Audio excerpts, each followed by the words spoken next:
Would it surprise you if I said that you should be starting discipline now? You should be starting discipline even if your child is an infant. Would that surprise you? Well, it's true. In this video, I'm going to be breaking down how and when, which is a common question I get. When should we be starting discipline practice? And then how do we start it? What does it even look like?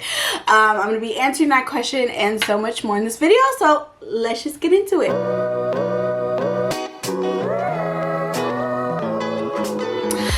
Hello and welcome back to my channel. If you are new here, I am Dr. Jazmine. I am a licensed clinical psychologist and I'm also a mom of 2 little girls.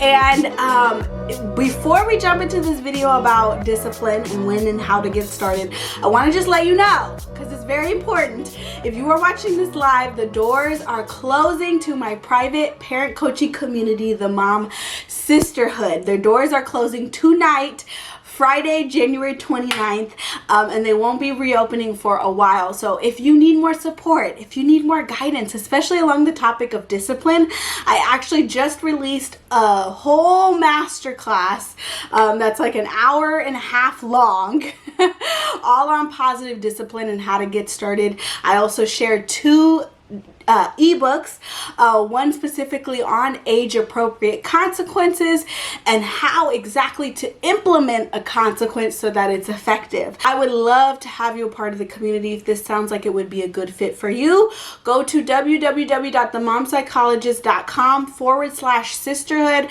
to find out more about how to join. Again, doors are closing tonight, so don't miss out. I would hate for you to miss out, mama. All right, so before we talk about when and how to implement discipline, I think it's important to start with, okay, well, what does discipline mean? Okay, because it's important to know what we're talking about. A discipline means to teach, right? To guide through instruction and training. And I think, though, discipline commonly gets mixed up with punishment, right? Punishment, what's the definition of punishment? Punishment means the infliction of or imposition of a penalty as retribution of or for an offense. I'll say that again. Punishment means the infliction or imposition of a penalty as retribution for an offense, okay? But discipline means to teach. Discipline means to guide with instruction and training, which is what we naturally do as parents, right? We naturally want to teach our child new skills, teach them how to make good choices, teach them, right for wrong, if you will, right? Morality. So when we talk about discipline, it means to teach, right? And so I like to think of ourselves, when we become parents, we become teachers, right? I know you probably maybe never thought about it like that, but it's true, right? We become our child's first teachers. And so what do teachers do when they want to teach their students a new skill, right? There's a certain process that has to happen. First, they might introduce the skill. They might provide some backstory, right? Some understanding, an introduction to the topic, and explain why it's important, why you should learn this, right? They have to get their students buy-in, okay? So that they understand, okay, this is why I should be working hard for this skill. And then they have to model that skill for their students, right? They have to teach them how to do it. So they have to show them through action, right? Through training, through modeling exactly how to do it. And then they have to, give their student the appropriate environment, the appropriate tools so that they can start to practice. And while their students are practicing, they're guiding them, they're praising their efforts, they're cheering them on, they're answering their questions, okay, right? There's this whole process to it before a student becomes a master of whatever they're trying to learn, right?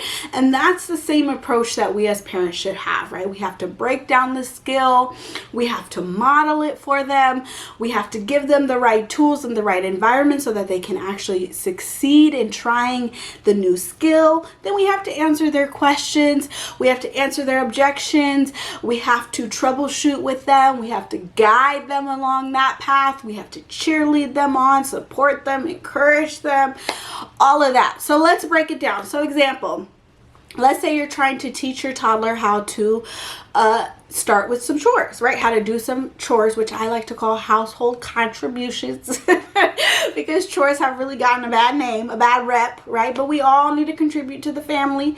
And so chores are a wonderful way to do that, right? They are a wonderful active way to contribute. So anyways, let's say you want to teach your child, which you should be teaching your child how to do chores. And I do have a video about chores if you're interested in that. If your child can walk, my golden rule, if your child can walk, they can do some chores, okay?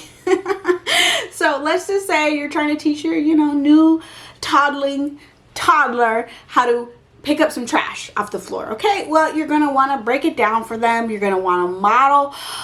You're going to want to teach them why it's important to pick up our trash, right? Hey, it's important to pick up our trash so people don't slip on it, so it doesn't cause a mess, so it doesn't get in our way. This is where trash goes. It doesn't go on the floor. It goes here, whatever, right? You're just teaching them, you're educating them, you're getting their buy-in, right? And then you're modeling it for them. Oh, I'm going to pick up some trash.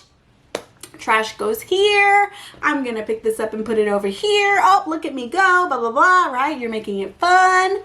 And then you're going to give them the right environment, the right tools. And what that could mean is you're going to limit distractions. You're going to turn off the music. You're going to turn off the radio. You're going to turn off the TV that might be in the background. You're going to make sure that you have their full undivided attention. And you're of course going to make sure that they are able to do this in the first place, right? That they're able to pick up the trash and take it to the trash can. You're going to make sure that what you're asking of them is developmentally appropriate.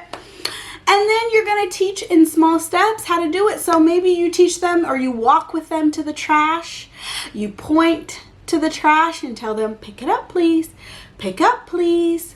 And then they pick it up and you say, yay, right? You're encouraging them for baby steps. And then maybe you're holding their hand while you walk them to the trash. Maybe you open up the trash, if you have those flip lids like I do, or maybe it's just an open one. And you're just telling them, okay, drop it in the trash. Drop it in the trash. Yay! And you're praising them. You're encouraging them. You're getting really excited for their wins. You're celebrating the wins. You're making it fun. Okay, that would be a simple breakdown of how to teach them how to do chores. It's the same concept for anything we want our child to teach, anything we want our child to learn, right? Whether it's sharing, whether it's problem solving, whether it's communicating their feelings, whether it's, keeping their hands to themselves, or just looking at something and not touching it. I'm thinking of, if they're shopping in the store. Whatever it is you want your child to learn, we have to go through this process with them to teach them that new skill. That's discipline. And so a common question that I get is, okay, well, when do I start this, Dr. Jazmine? When do I start this whole discipline thing? You started in infancy, okay? You start in infancy because if you think about it, we are constantly already telling our child through our messages, through our verbal and nonverbal communication, what we like and what we don't like. So why not start to be intentional? So around 8 or 9 months, you can start teaching your child, what you like and what you don't like. Again, you're already naturally doing this, so it's more about being intentional with your discipline rather than, just kind of flying by the seat of your pants. So again, it would be the same kind of thing. Okay, so what I will say is around 8 or 9 months, you can start the discipline process by modeling appropriate behavior, right? Guiding your child through modeling and through boundaries, right? Boundaries are really the highest form of love. It can be a little intimidating to think about, implementing boundaries with your infant, but our children thrive off of structure. They thrive off of boundaries, just like how we put up baby gates, right? To let them know where they can go and where they can't. We want to also implement boundaries in the relationship so they know, okay, where they can go and where they can't. It's like those psychological baby gates, if you will. So, you know, what discipline looks like in infancy, because of course, discipline will look different across ages and stages, right? What you're going to be doing with your infant is going to be very different than what you're going to be doing with your 10-year-old, but it's the same similar concept. So in infancy, it could look like modeling. It could look like changing your tone of voice, because infants really pick up on those nonverbal cues. So being very intentional about your voice, your intonation of your voice, and saying things in a certain like deeper way can have a huge impact.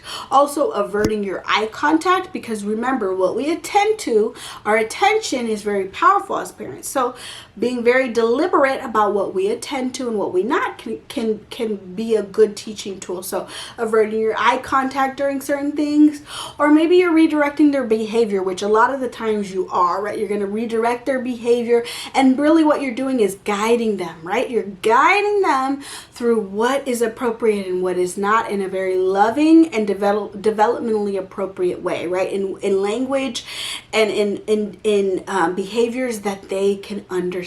So you're going to want to slow down, you're going to want to redirect, and you're going to want to guide them through those processes, right? So in summary, start discipline now. Discipline means to teach. You're already doing it. So it's about being more intentional. Start during infancy with your nonverbal and your verbal cues. So it can look like changing up the intonation of your voice, averting your eye contact, redirecting the behavior, modeling appropriate behavior, and all of that good stuff. Now, if you're looking for a deeper dive, if you want to know more about positive discipline and how to get started with it, right, and what other tools you can add to your toolbox when it comes to helping your child become a better listener, improving compliance, and improving the overall relationship with your child, which is really what it's all about, right? So that they want to comply, then be sure to check out my private parent coaching community, the Mom Sisterhood.